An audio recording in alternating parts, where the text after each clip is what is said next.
और घर पर ले गुरु जी की स्थापितं पुरुषोत्तमः तेन मे शब्दार्भक्ति भवेत् जन्मनि जन्मनि भगवते सर्वेभ्यो देवताभ्यो नमः सुकृदेवाय नमः अमृत नैवेद्यान्ते ऋतुफलं समर्पयामि भवादार्थे लालं ताम्बूलान्ते ताम्बूलं समर्पयामि दक्षिणाद्रव्यान्ते रण्यगर्भासुताग्रे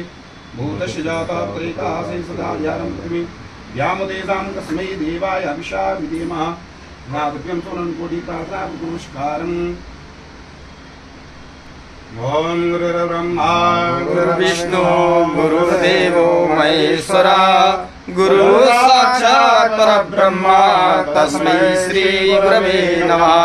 अखण्डमूलं गुरुर्ब्रह्मा पूजामूलं गुरुकृपा मंत्रमूलं गुरुवाक्यं मोक्षमूलं गुरुर्भवेत्।